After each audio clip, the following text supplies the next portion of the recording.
Let's start at the very back. The most important position on the pitch, obviously, goalkeeper. This decision was made like 2 weeks ago, wasn't it? I was going to say... 100% confirmed. I don't want to do like a drum roll here, but surprise, surprise, we've both gone with Hannah Hampton. Obviously, I think, with what happened with Mary Earps dropping out of the competition a few weeks back when we were all in Lisbon, the natural choice was always going to be Hannah. I think obviously you've got Anna Morehouse, you've got Kiara Keaton there, but Hannah has that experience. She's got that experience with Chelsea, but this is going to be her first Euros as a starting keeper. There's a lot of pressure on her shoulders. You can't move away from the fact that she is still super young. That's huge for her. Absolutely huge. I'm just so excited to see how she's going to get on. Yeah, and I think as well, in my opinion, she's been working towards this all season. I don't think she's the number one keeper because Mary Earps is retired. I think she was going to be the number one keeper anyway. So it's not like suddenly the pressure is shifted. I think what's difficult for her is that she's not going to have the experience of a Mary Earps in camp with her. And I think that would have been really, really valuable for her. I think one of the kind of key moments of when that Earps-Hampton starting keeper shifted was back at that France game back at St James's Park when Mary Earps got injured. And I think Hannah had been starting a couple of games previously, but then Earps was back in and then she came off injured. It was almost like that was the tipping point a little bit. And, that's a big moment to come in so early in a game against such a big team. And the fact that they're starting against that same team, they're all little things that players can pull on, those little experiences of, big moments and stepping in a heightened situation, coming up against an opposition like that. So that's potentially something she can draw on with that being the first game in the Euros. 100%, and I think this is very well deserved for her, and it's not like she doesn't have that international experience there. I mean, I was just having a quick look at some of the stats, and I think she's made over sort of 15, 16 caps for England, and I was just having a look at a little bit of her journey and sort of the narrative around, Sarina's always been quite open and honest with sort of where Earps and Hannah have been throughout the sort of careers, and there was a couple of comments from Sarina saying it was a little bit too early for her to sort of be joining. But the sort of narrative started to change. There was a strong signal that Hampton is leading the race to be England number one for the Euro 2025. And then in April, Wiegman then commenting that Hampton was a little bit ahead of Earps to become England's first choice keeper. And then obviously with Earps then retiring, Hannah was the absolute forefront. So yeah, it's kind of been good to see that transition, I suppose, in her reaching this spot. But I think she's ready. I feel confident going into the competition with her. My only lack of confidence, I think, comes from sort of the second choices because of the lack of experience that they have in international tournaments. I mean, for Kiara, yet to pick up a first cap. I mean, Anna Morehouse, obviously a very competent, sort of more senior keeper, but at the same time, international experience is lacking as well. So I think that's my only, is that the sort of depth of the goalkeeping bench at the moment is slightly less than I would have liked to have seen. But at the same time, Hannah, I think she's going to nail it. I think this is going to be there's a competition for her to shine in. Let's go into the defensive lineup. So this is our first kind of small disagreement on this one. In the left back position, Rachel, you've gone for Jess Carter. I've gone for Niamh Charles. What were your thoughts around Jess Carter?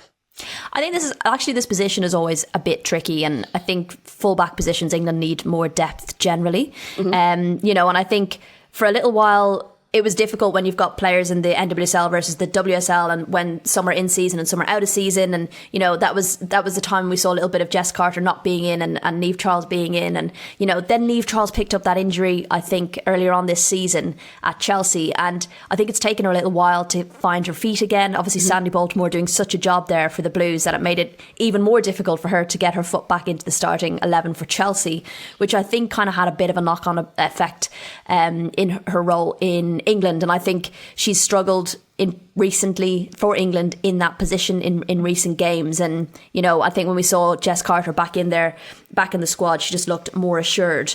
But at the end of the day, they're two quality players that should one of them start, I don't think it's going to have a massive impact. But for me, I'd be putting Jess Carter in there. Yeah, no, completely hear your thoughts. And I think it's one of those difficult ones that is quite a finely balanced position. I think, I've seen sort of Niamh sort of pick up, obviously, like you said, she had the injury, but then coming back into Chelsea. And there were a few games where I didn't feel like she was fully at her best yet. Like she was still sort of getting back to sort of full fitness and getting back to sort of have that sharpness again. But I think, obviously she was in the starting 11 for the recent Spain game. I think she did relatively well there.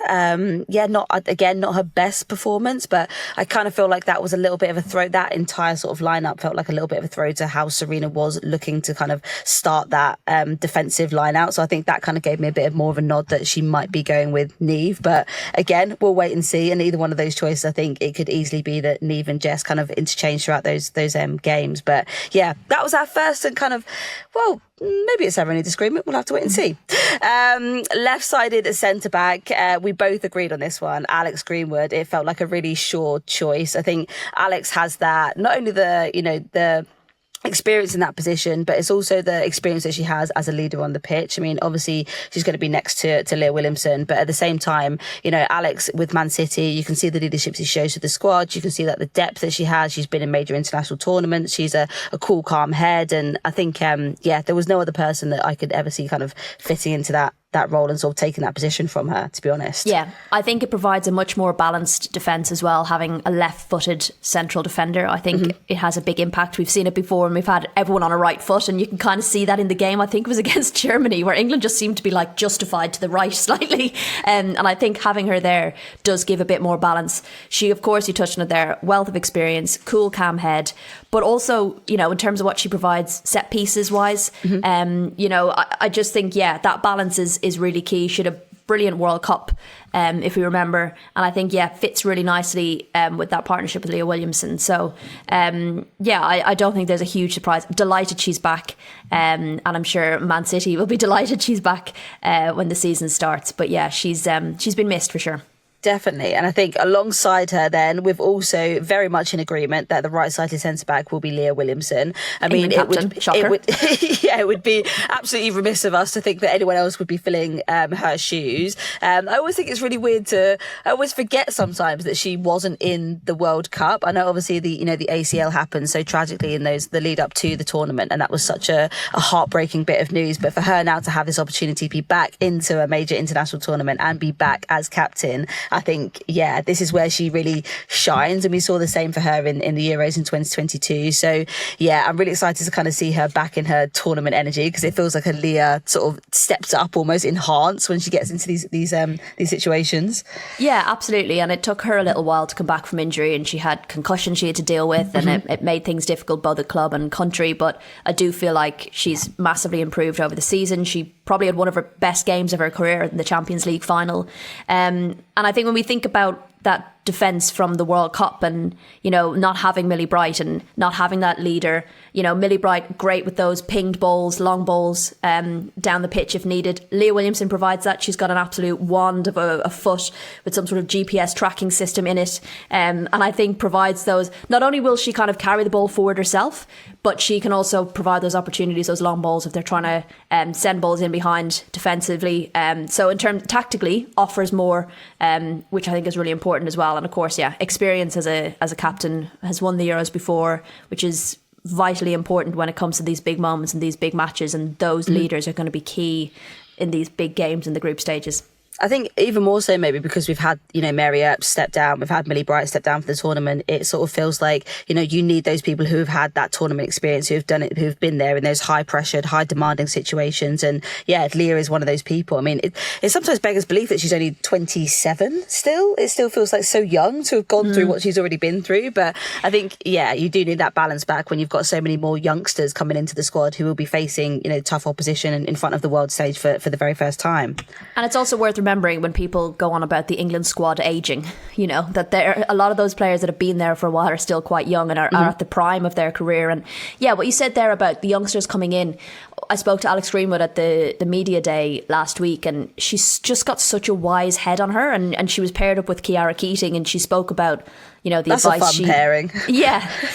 Although, hard when you're doing the questions and Ciara decides to crack Alex up, and, Alex has got an absolutely wicked laugh and you can't get her to stop. So it was a lot of fun. But, I asked her about advice that she would give to her younger self, and she kind of spoke about some of the younger players and having people within the squad that can say to the younger players, relax, enjoy yourself, absorb every moment, go out and have fun on the pitch. It's almost like we've got your back, we'll do the serious kind of, not worry, but it almost takes the pressure off the youngsters a little bit to have these experienced players who've been there, done that, and can say to them, you can go out and play your football, we all trust you, this is your first time, enjoy it, absorb every moment. And I think that balance is important. Yeah, 100%. Well, very much in agreement with Leah being there and looking forward to her captaining the Euros, the Lionesses Euros winning side for 2020-25. Yeah, that's the touch wood. I've touched wood. Okay, so another agreement from us, right back Lucy Bronze. I mean, this kind of felt like a little bit of a shoe-in. It was always going to be that. I couldn't think of anyone else who would really replace her. I think she had an absolutely phenomenal season back with Chelsea this year. I think she's been integral to how defensive they've been and how little has kind of gone past them. I think, there were concerns, I think, in the last World Cup that, she was driving too far forward and kind of exposing space at the back. But I've kind of seen her rein that in a fair bit this year. So she's had to at Chelsea. Yeah, 100%. So I think it's going to be the same thing again. Rach, I could have picked a better right back, to be fair. Yeah, I think there are a few spots in this squad that there are obvious choices, and Lucy Bronze is up there at one of the best right backs in the world. But also you have to factor in it's also because there's not enough depth in that area, and I think obvious choice, great that England have her, and definitely be the starting right back. But at the same time, you have to say there needs to be more Lucy Bronzes coming up in that position. Because when England no longer have her, the quality gulf, like she's so good in that position, and B, like she just carries a lot of loading. She's playing a lot for every team that she's in and every competition that they're in. So yeah, she was the obvious choice. Such a weapon. And I think some of the relationships that she has with players on the pitch who she plays with for club, she's very good at carrying that over into the England squad.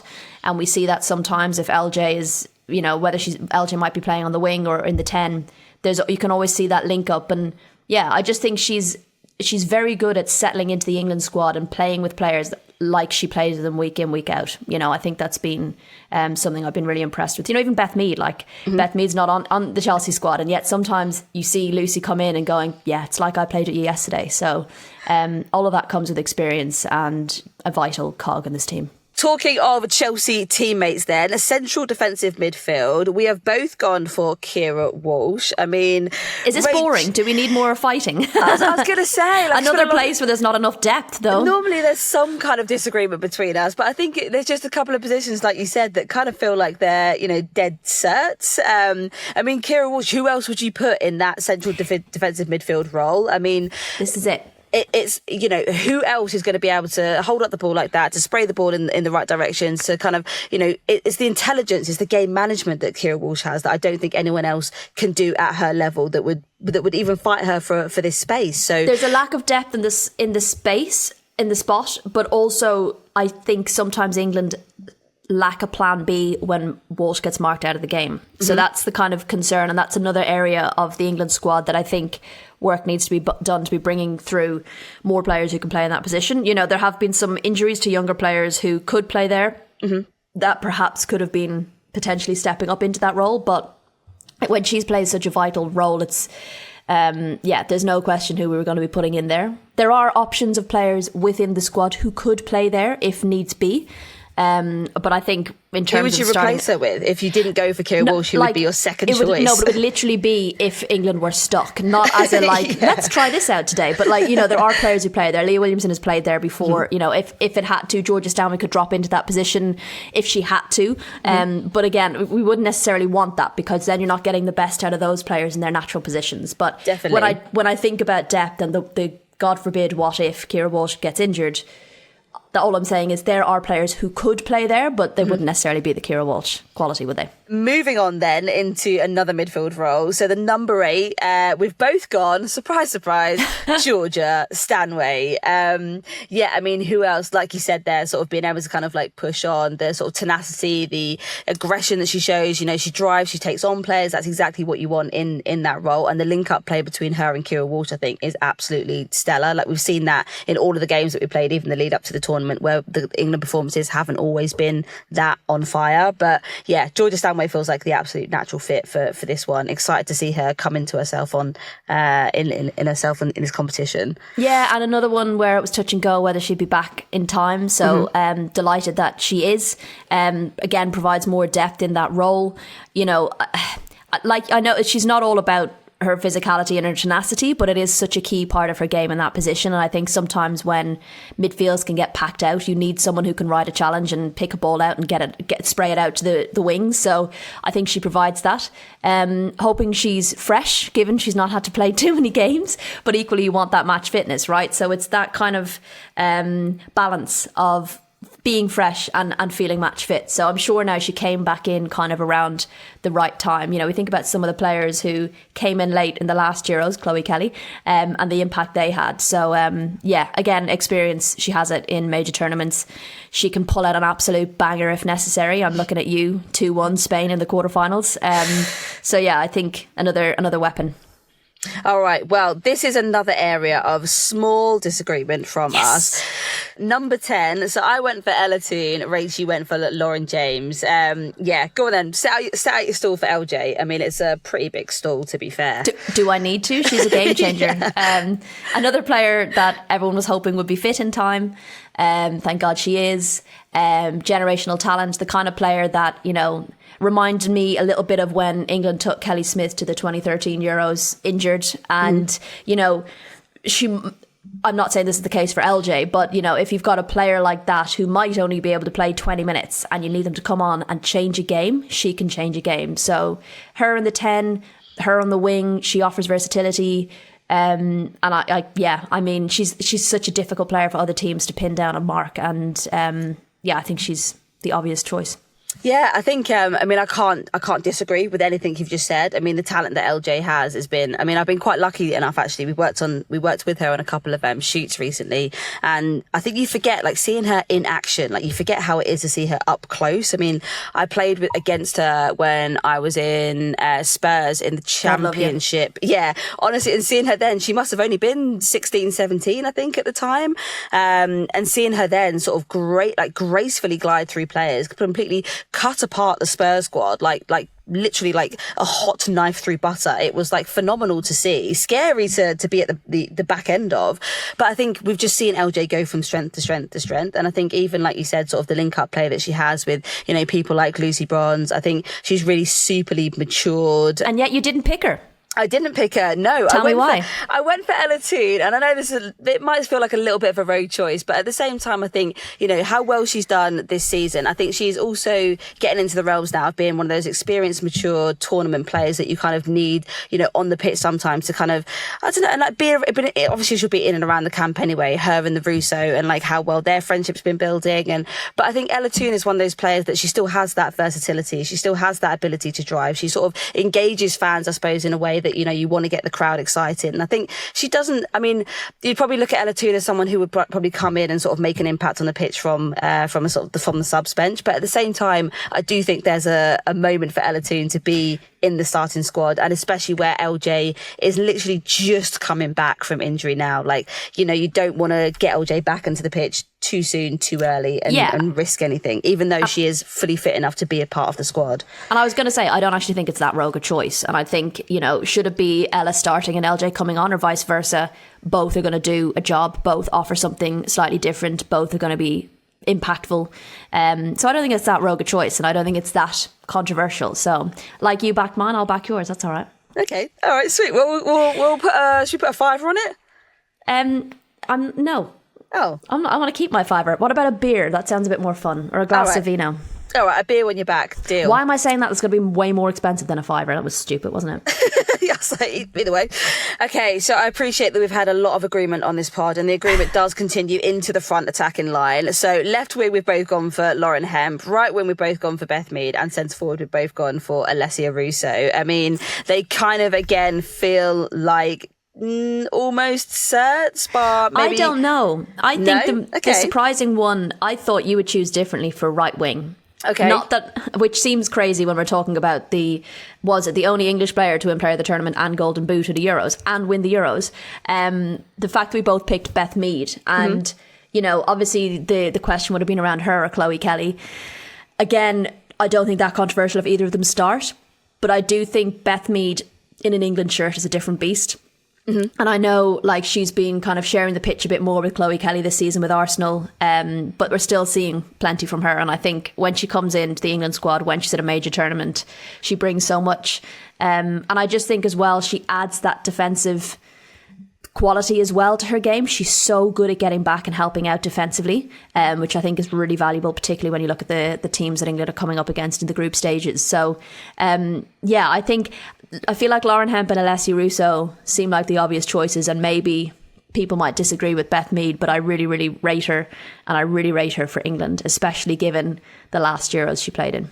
Yeah, 100%. I think, Lauren Hemp is like one of the players that I always find the most exciting to watch. Yeah. I think the tenacity that she has, like the ability to whip in those balls, I think like she does really come into her own definitely in a Man City shirt, but in an England shirt. I feel there's certain players that kind of deliver that extra 1, 2, 3%.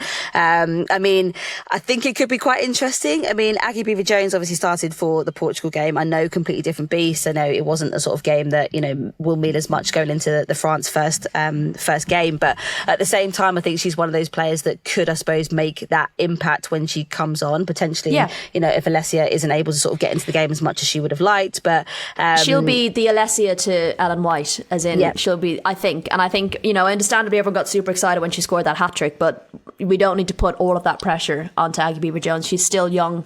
She only recently got her senior call-up. I think it was back in like February 2024 when they went to that joint camp in Marbella, I don't want to put too much pressure on her. I think you're right about Lauren Hemp. I think we all thought 2022 was going to be Lauren Hemp's breakout tournament. It wasn't really, but my God, the World Cup, she was unreal.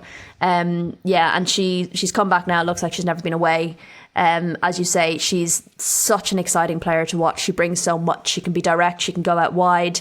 She can play as part of a front two. Mm-hmm. So again, versatility. Another thing I got hammered on for social media for saying Aggie Beever-Jones is versatile. Someone told me she never played on the wing. I was like, okay, somebody's not watched any of her games, because she absolutely has for both club and country. But yes, she is a natural number 9. But even then, there's debate around what her position is with Sonia Bonpastor. There was debate with Emma Hayes about what her best position is, and that's so good to have. All I was saying was having versatile players in the squad is so helpful. And Lauren Hemp is another example. Obviously, a natural left winger, but should Sarina decide to do something rogue like she did at the World Cup and go for a front two, she can be part of that as well, which I think is super impressive. And Alessia Russo, I don't think there's any surprise.